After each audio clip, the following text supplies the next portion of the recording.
Back on the Exit 52 podcast, presented as always by Jimmy's Famous Seafood. My name is Jake Louque, and I'm joined by Arditti. How we doing, pal? We're doing. I'm happy this game got over with, and it was a day game, and I had to miss it. But yeah, baseball is not going. It's not fun right now. Zero fun, sir, as our friend Petey said to Coach Boone. But yeah, everything kind of sucks. That's kind of it. Yeah, I'm running out of things to really think to say about this team at the moment. I mean, it's a walk-off sandwich up in Queens as the Orioles on night one of this 3-game stand fall 4-3 to the Mets with I think Alvarez hitting a walk-off off of Seranthony Dominguez. They come back in game 2 and they actually had a nice little offensive output in that one. Certainly, I think it maybe gave some hope that things were going to, maybe swing back their way in the third game. It certainly did not play out that way today, as the Orioles were getting no hit through a good amount of this one, just really getting nothing in the way of offensive production. Austin Slater fires one out to right field, scores 2, ties the game up at 2. Mets score another one. Adley Rutschman, drives in a sac fly, ties it up at 3.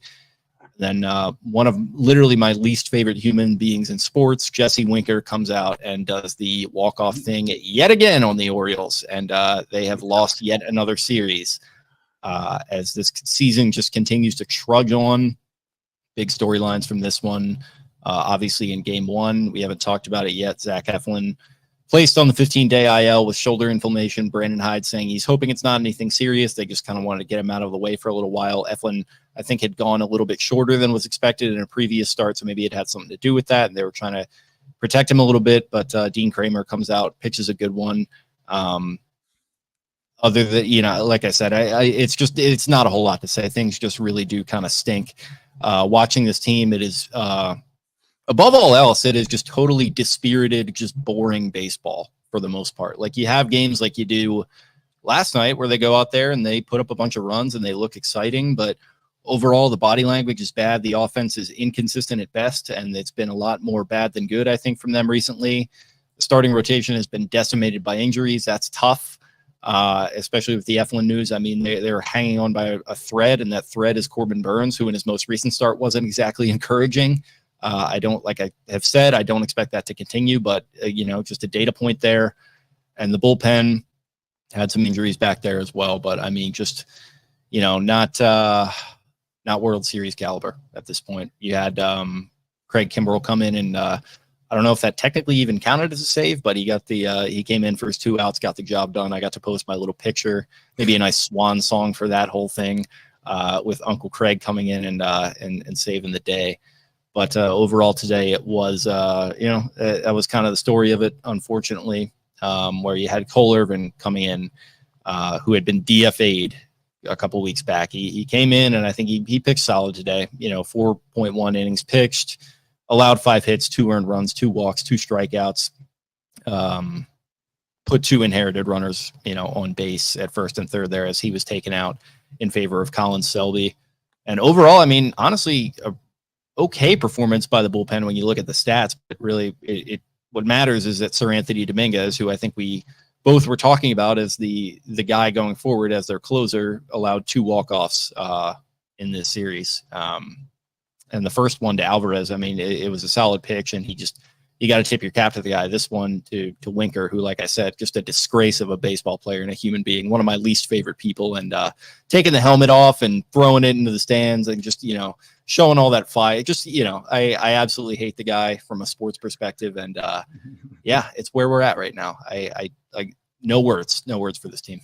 I had no opinion of Jesse Winker before about 4 hours ago, and now I want his head on a platter above my fireplace. That guy fucking stinks. This all started, by the way, from one of those West Coast games when he was on the Mariners, and it was like extra innings. I was tired as shit. It was like 1 a.m. He pops one out to left field, just absolutely pimps it, and then it wound up just being a fly ball out. And I was like, this dude, just take it all away. I want nothing to do with him. Then he was in that national series when he was with them earlier in the year. He was getting a little fiery out there, and the outfield wherever he freaking plays. And yeah, Mm-hmm. it's just a disgrace. Just one of my least favorites, just for that one reason. It's one of the weirder sports hates that I have, but I'm going to hang on to it because I don't have a lot right now.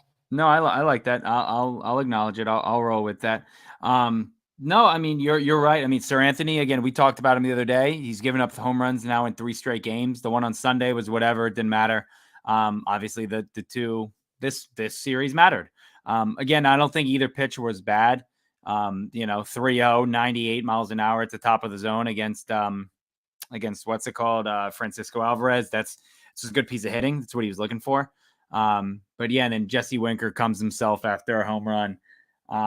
But first again, one for the Mets. He was looking for that first one, and of course he gets it right there. Yeah, and that guy, I didn't catch the name, just had a great point. We talk about the offense. If it take away Gunnar or take away Tony, didn't catch the name. Yeah, huh? I didn't catch that name. I was thinking about that. Take away Gunnar or take away Tony, or say their production is a third or 2/3 of what they're doing. What would this team's record be? I know obviously that doesn't matter because that can't happen, but I mean, thank God that both of those guys are having these career years. Like this offense would be just absolutely more anemic than they already are right now. I mean, this is, again, we see games last night where they're manufacturing runs and scoring on sack flies and doing this and that. This guy, get him off the worst, just the absolute worst. And then they can't do anything. I feel like they're setting the record for the most ground outs to the shortstop or second baseman. They're popping everything up. Like you said, just boring, gross baseball. And it's everything right now. It's the starters who were hurt. It's absolutely awful. Again, credit, we said in the group chat, credit to Dean Kramer. He's pitched his balls off the last 2 games. His last 2 games, he's been awesome. Corbin Burns pissed down his leg on Friday night, and that's his first bad one of the year. That's allowed. The guy's a Cy Young Award winner. It's going to happen.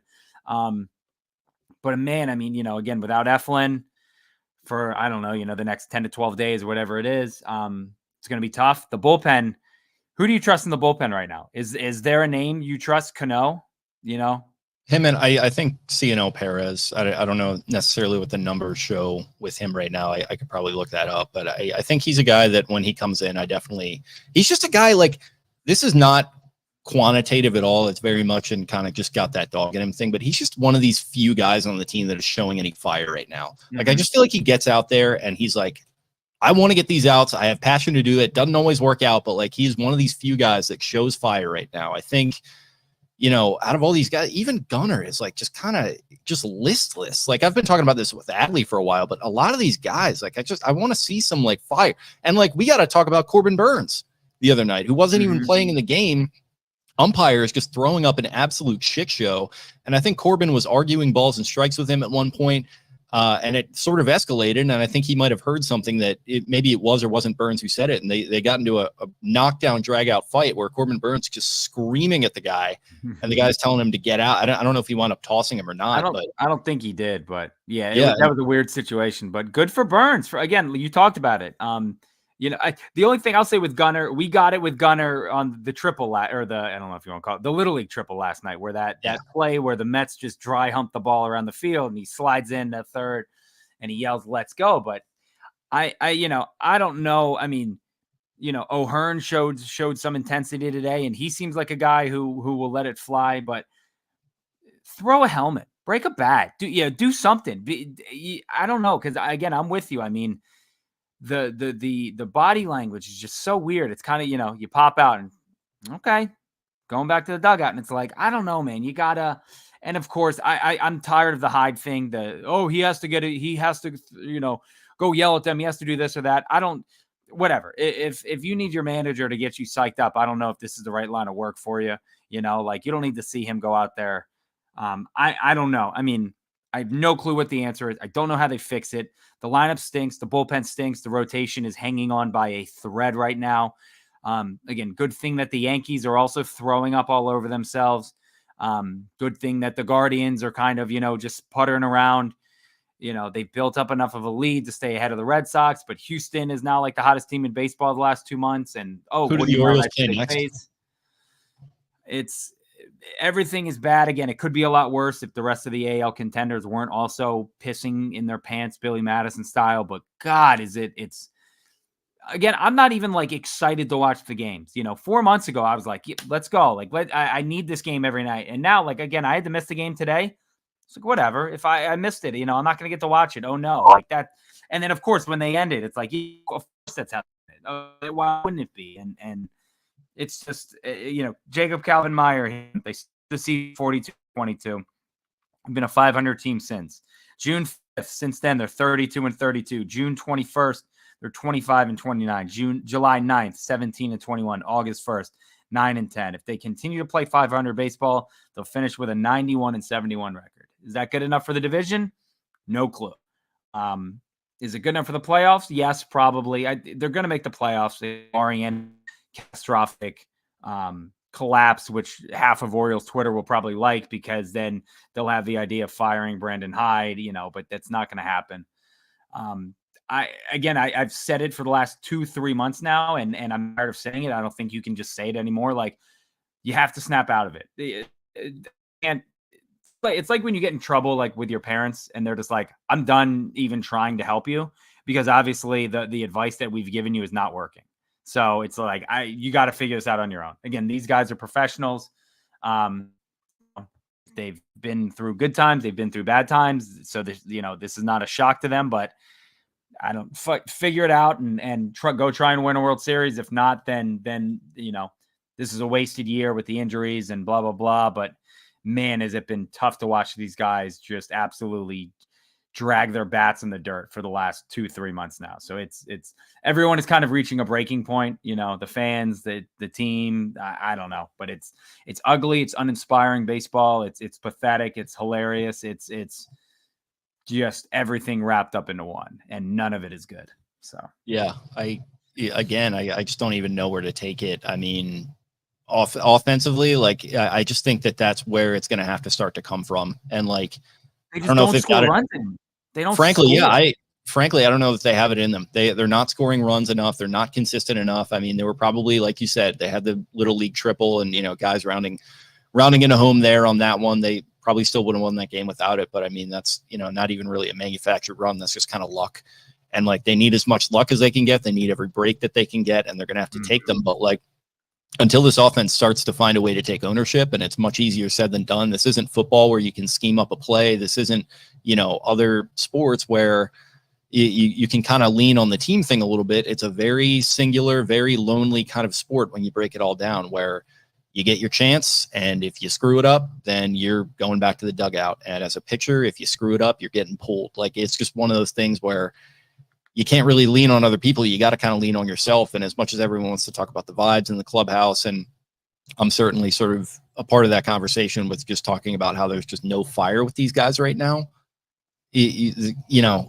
absent of the ability to lean on other people, like, these guys just aren't performing individually in the way that they should be right now. We've seen Gunnar start to hit home runs a little bit more in the previous series. That's encouraging, obviously, but I don't know, like, without him on a torrid pace, without Anthony Santander continuing to hit home runs, he had another one in this series, which is nice to see. It just feels like there's not a whole lot coming from the rest of this batting order, which is really, really concerning. And Jackson Holliday, obviously, he had a good stretch, so I think the pressure is off of him a little bit. But some of these other guys, I mean, I saw you talking about Mountie on Twitter, the lack of power from him lately, just one home run in the last several weeks. I mean, that's difficult to overcome when you have a guy like that who you thought you could count on there. Mullins has started to come alive a little bit. That's nice to see, but he has just been a dud for most of this season. And I think that's, bit them in certain areas. The absence of Westberg, I think that really hurts. And really all you can kind of look to, the only thing that you have left, shit, man, we've been talking about this since the All-Star break. We're like, man, they just need a break. They got their break. It's been, it's been 6 weeks since then. Like, it hasn't turned around. And, there's not a whole lot to really say other than I think the offense is the main culprit for me right now, because you're decimated with injuries along the pitching staff. And if you want to be one of those people that points at Mike Elias and says, you should have thought of that, you should have signed more guys, you should have been more active at the trade deadline. Okay. But he didn't. And they're here right now. And this offense, I'm not necessarily going to give the pitchers a pass, but I don't know. It's just kind of, you are what you are. And these guys, a lot of these guys are not, they're not World Series caliber. I think the offense in theory should be, and they are certainly not playing like it. I feel so bad for the Orioles, the people who run the Orioles account. 1 minute ago, they tweeted a video. The outfield is getting a special look this weekend, and it's a video of Nicole Sherry and the grounds crew like sweeping the outfield grass. These comments are gonna be, oh brother, this isn't gonna stop us from getting swept. Win games, fire hide. Announced Kimbrel traded to the Hashin Tigers. Maybe fixed closer. Good morning. Can you add a landscape that prevents Kimbrel from exiting the bullpen? Will it help us win? Is it Felix's head? Oh, brother. Again, this is as bad as the vibes have been in some time. But all you can hope for, and I saw somebody say it in the comments, that all you can hope for is to make the playoffs at this point. I think you still want to have the division in mind because, like we'll continue to talk about ad nauseum, the Yankees are walking backwards towards the title as well. You want to have that in mind, but you want to just make the playoffs. Hope Rodriguez comes back healthy. Hope Eflin comes back healthy. Hope Westberg comes back and is able to provide some juice into this lineup. You know, those are three very important players. So you'd hope that they could come back and provide a little bit of a spark to this team when you get to October, but you got to get there first. And man, they are just, you know, it's a, you know, no, you take it, no, you take it, no, you take it situation with New York right now. It's insane. It's a mid-off. That's exactly what it is. It's each team trying to figure out who can win 90 games and win the AL East. When we were talking about Coulomb as well. He's another guy. Yeah. But you know, I mean, and we talked about it too in the text message. You know, it's going to be massive if they can come back. They're all massive ifs. We've people, and if they do come back, how are they going to look? Right? Yep. Like these things can be lingering, especially with the pitchers. Like with Westberg in the hand, like obviously it's kind of cut and dry. It's yeah. When it's healed, it's healed. With these pitchers, again, like you said, with Grayson, he could sleep wrong. And it's like, oh shit, he's done. You know, Yep. Eflin could lean on his shoulder too hard, or you know, something like that. So you're absolutely right. And again, the fans in Baltimore know all too well through Dumbo Harbaugh over there that just because they say like, oh, this guy's gonna be back this time, that doesn't. It's even worse in baseball because in the NFL, they're so dialed in with the gambling scene, and they have been for a while now, that those injury reports are very specific. And you can say whatever you want if you're John Harbaugh, and he has certainly said a lot of things that a lot of people are frustrated. Yeah. When that comes out, you know. Yeah. And with baseball, it's more like, oh, well, Zach Eflin, you know, shoulder inflammation. It's kind of, they were talking about it on Mostly Sports today, like, especially with pitchers, the baseball, you know, injury designations are up there with the most bullshit in sports. Like with hockey, you know, right? It's like lower body injury, right? With baseball, it's kind of, they can keep it kind of nebulous. So you just really, you cannot know. And it's pretty annoying as a fan. 100%. And again, like you said, yeah, his elbow is barking a little bit. And then 2 days later, it's like, oh yeah, he's getting Tommy John. So like he goes from this to that, just, and yeah, like you said, you know, they don't have to really specify or go into detail, and because everything in baseball and in sports now is top secret information, and you can't ever, you know, let any secret out to give anyone an advantage. Every day slinging Red Bull. Yeah, I mean, my shoulder, you know, that's why I do heating pad Mondays. I've never missed a softball game due to injury. Big part of that is heating pad Mondays. I don't know. Again, that should be the title of the episode. I don't know. You know, congrats to the Mets, I guess. I got their fans in my mentions. For a team that also stinks, they're 5 games above 500 in a bad division. Like, I've got these fans crawling out of the woodworks being like, it's because I tweeted last night, like, oh, meet the Mets on that play. And they're all responding back, step right up and meet the Mets. I'm like, that's perfectly fine. But like, you guys are not a good baseball team either. You won the series. That's awesome. But so, you know, you have you're talking. Yeah, they were having some fun too there with the Stringer Bell meme on the scoreboard that I think your guy Clem tweeted out. No, I didn't see any of this. Damn it, I didn't. It was. I want you to put the word out there. We back up or something like that. You know, fair play, Mets. That's fine. I have nothing against the Mets. No, Jesse Winker can eat a. Yeah, that guy can get fucked for reasons that are nebulous even to me. But the Mets themselves, it might be his name, Jesse Winker. Come on. And just the hair, just the overall vibe. But I didn't want to complain about it on Twitter because then I would have been that sourpuss fan being like, this guy celebrated too hard. He was, you know, it's like, well, if we didn't want him to celebrate, Seranthony shouldn't have served it up on a platter for him. But if that were Gunnar Henderson doing it, I would be doing backflips. So it's just the bias of you have to allow yourself to be kind of a meatball sports fan sometimes. 100%. I don't know, man. And then again, now you look at their schedule and they got 4 for Houston. Should be good crowds, big giveaways, stuff like that. Don't know if that's going to matter. Don't know. Last year I would have said, you play the Orioles on a giveaway night where they're giving away a Gunner bobblehead or they're giving away the soccer jersey. The fans are going to be into it. They're going to be rowdy and the team will probably feed off that energy. Now, I mean, who knows? You literally don't know what team you're going to get. You could get a team that has their ace, fall down a set of stairs and embarrasses himself on his bobblehead night, or you could get a team where they're going to get 4 home runs and absolutely pop off against Zach Wheeler and make a statement to the rest of baseball. But again, I think to this point they've lost all credibility, and you can't say, well, yeah, they're a first place team. Things turn around because you've been waiting for things to turn around for 3 months, 2.5 months. I think any way you look at it, they're not a good baseball team right now. Yes, they're still in first place. Yes, they're the first team to 70 win. Hang that, probably over the bathrooms where the Maryland Hall of Fame is at Camden Yards. But exhausting, just uninspiring baseball for a long, long time. And again, it's them, it's the Phillies, it's the Yankees, it's sort of the Dodgers. And it's just that group of teams that cannot get out of their way and doesn't seem like anybody really wants to make a statement about what they are or what they can do in October going forward. This race for the AL East reminds me of one of my favorite books, The Long Walk by Stephen King, which is literally just about a death race, a bunch of teenage kids who have to walk 4 miles an hour, and it's literally if you slow down too many times, you get shot dead, right there on the road. And literally it's last man standing wins. That's what it feels like right now. Anyone's ever read The Long Walk? That's a great book. This is what it's reminding me of.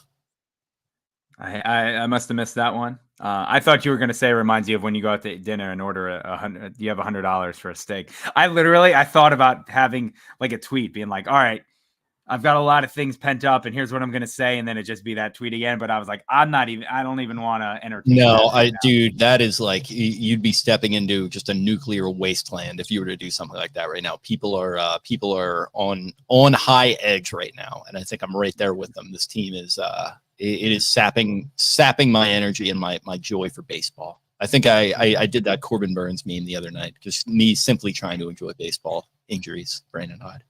Just don't retweet any females who are offering pictures for body parts for wins online. We don't do that at Exit 52.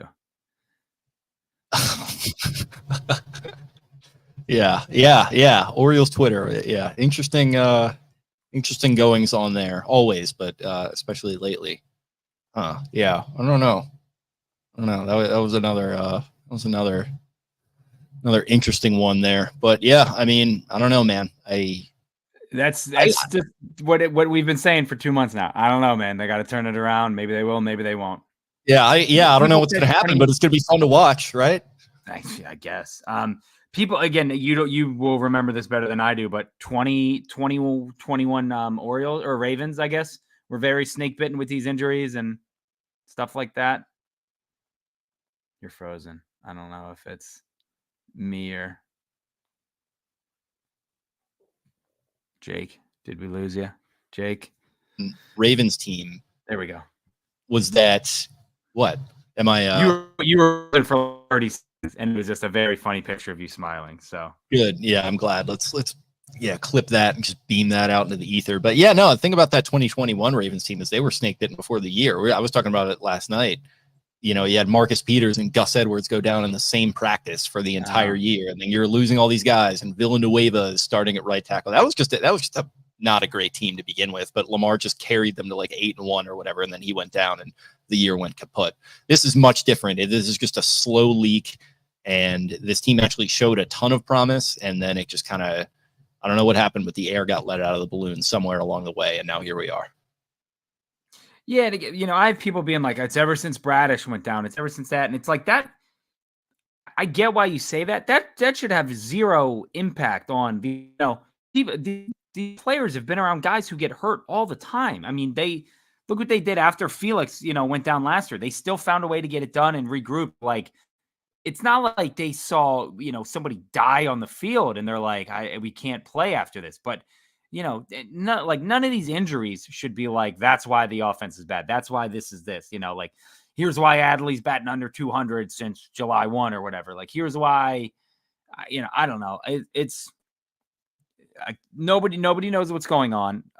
It's all awful. And it's, again, I think I said it last week, but I kind of understand where Aaron Boone's coming from. It's right in front of them. They can go and grab it and they can turn this thing around. I know Taylor will love that, but I don't know, man. I need a break. I need a cigarette. I need a drink. I need something, but this team, it's going to be it's just going to be interesting to see how they finish. Like you said, it's going to be entertaining. It's going to be fun.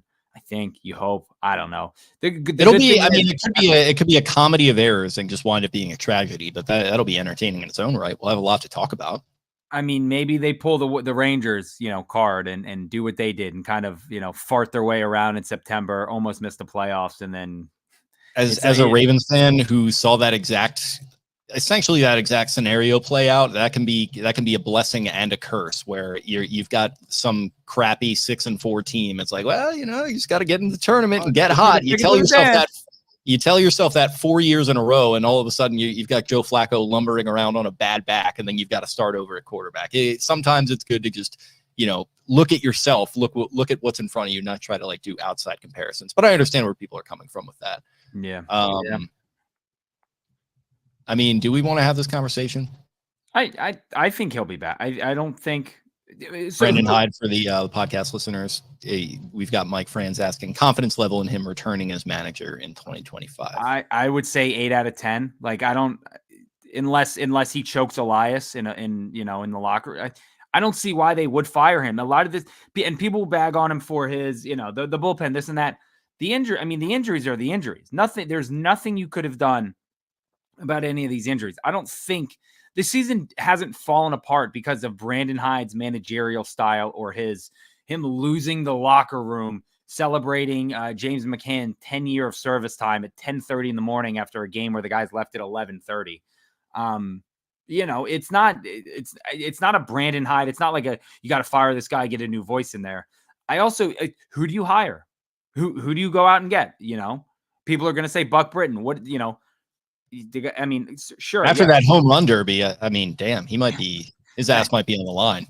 I tweeted, I said, he'll never be a manager. And I got a DM from a guy on the Tides, and he was like, no, don't say that. He'll be a good manager. And I was like, I'm only basing this off of his bullpen, his BP throwing. So that's what's going into it. But again, it's like, yes, the Tides won the championship last year. They also had an all-star team like that. They should have won the championship, but it's Buck Britton was obviously the sexy name, but I don't know.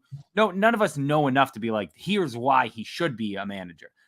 I'm simultaneously very excited to see what's about to happen and also dreading it. Jesus.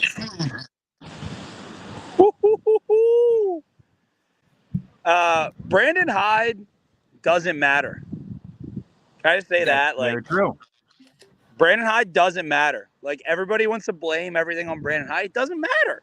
It doesn't matter if he's here or not. Like, could there be somebody that gets the fans more excited? Yeah, that'd be great. And is that a bad thing? No. But, anything that Brandon Hyde does is not impacting this team as much as anyone thinks. I agree. I'm with you. I do think it's a little nihilistic and reductive to just say it doesn't matter, though. I think there's probably something to say for the idea of coaches actually do something, right? Because it's the same thing that I remember Torrey Smith getting into during a World Cup. Maybe it was this one or the last one, where he was like, well, what do soccer coaches actually do? Well, they do something. I mean, and Brandon Hyde does something. I'm not on the fire him train, but I am interested where people are coming from. And I wouldn't fire him personally, but it depends on the way this season really winds up playing out ultimately. You guys look handsome, so I'll leave you with this. The fact that Brandon Hyde doesn't matter probably isn't a great thing. I wish there was someone where I didn't feel that way. I wish there was someone where it was not, Brandon Hyde doesn't matter. That's sort of where I'm coming from at it. Is there is it a Brandon Hyde doesn't matter because it's Brandon Hyde? Is there somebody that maybe would matter a little more? I generally agree that baseball managers, it's kind of an overrated thing, but I don't know. I feel like some guys do matter, but other guys don't, if that makes sense. Maybe I'm talking. Yeah, I love that. I love that. And again, I've talked about this a million times. Joe Torre in 2000, I believe it was 2008, made $2 million less and I might be messing this up. I'm on the beach. I've been drinking. I know the Joe Torre part. I think Craig Counsell is the highest paid manager today. Yeah. And his contract exceeds Joe Torre's from 2008 by like $4 million total dollars. Like, managers are not as impactful anymore. And I wish they were. I wish Brandon Hyde made me feel something. Does he make me feel anything? Not really. So is that a good thing? No. So I love you boys. Will you guys also give me a number between 1 and 10 so I can return and play some wavelength to the beach? 6. All right. Thank you. I love you boys. Love you too. Nice, Enjoy. man. Yeah, I guess where I go with it is that I look back and everyone talking about the Rangers. I mean, it makes you think back. Like, I feel like Bruce Bochy probably did have something to do with what they did last year. No. Yeah, again, a guy like that who is a Hall of Fame manager, is a World Series guy. You know, he's won them. He's been there. He's done it all. I can see. But again, who out there is like that? A Joe Madden? You're gonna pick Joe Madden off of? He was the guy who I would have done that like a couple years ago, right? Yeah, like I remember like, yeah, not anymore. Definitely a couple years ago, because he did. I mean, he did that with Theo Epstein in Chicago. Like, he would have been a name. But yeah, you're right. Like, I can't really think of a guy available right now. Maybe a guy will come available. Joe and that Girardi, Gabe Sure. Kapler. You know, like, Yeah. I'm just thinking of these retread managers. But could you imagine? Do you remember the story about Joe Madden trying to fire up the Angels team before he was fired, and he cut his hair into a mohawk, and then they fired him that day? So he got fired. No. He got fired after he got a mohawk. The team never even saw his mohawk. He was like, I'm going to do this to show the guys that I'm cool. It's the Steve Buscemi, hey, kid, you know, how do you do? It's like, look, Grandpa got a mohawk. How cool is that? And then they fired him before Otani. You caught my attention there with Gabe Kapler. He does not have dumb guy face. He's kind of that Grady size, more like. No, timeout. This franchise would eat the fans. I'm sorry. The fans would eat Gabe Kapler alive. Have you seen what he does on TikTok? No. Oh, it doesn't shock me that he has an online presence, but no, I haven't seen it. Get ready with me, thirst trap. Like, he's the guy setting up a tripod in the corner of his hotel room, like buttoning his shirt and putting his tie on. He's like the dude that would go to Target or whatever, like like last year. Yeah. It's literally what he would do. Again, if these fans don't like Brandon Hyde, who tried to fight Robbie Ray from the dugout and tried to fight Chris Davis in the dugout and threw Heston Kjerstad's helmet, they would not like. There's a lot. Can't get into it. There's a lot. If you look like that, you probably should be doing TikToks there. Not to make this a Gabe Kapler thirst pod, but at least he doesn't have the dumb face. I do believe that he's the only baseball manager all time to have a hand tattoo. So we might have to fact check that. I don't think of somebody else. I don't know. I can't off the top of my head, but I could get my research people on it. Yeah. I do want to. This is a good tweet by Becky here.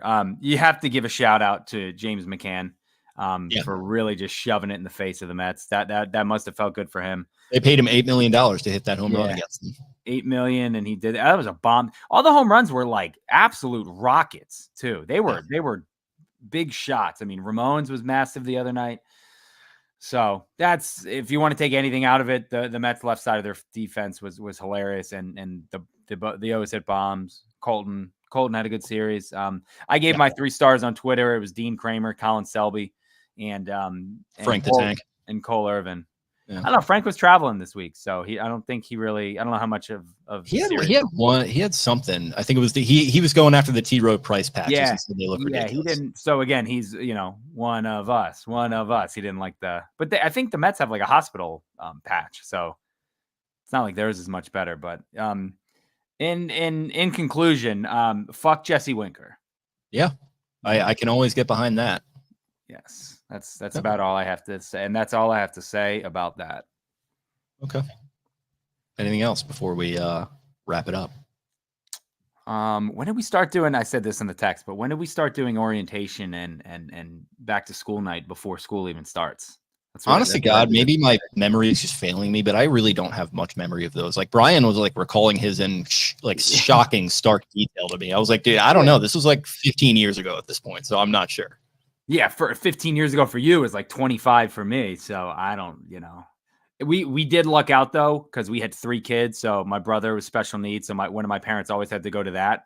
Their parent teacher conference things or back to school night or whatever.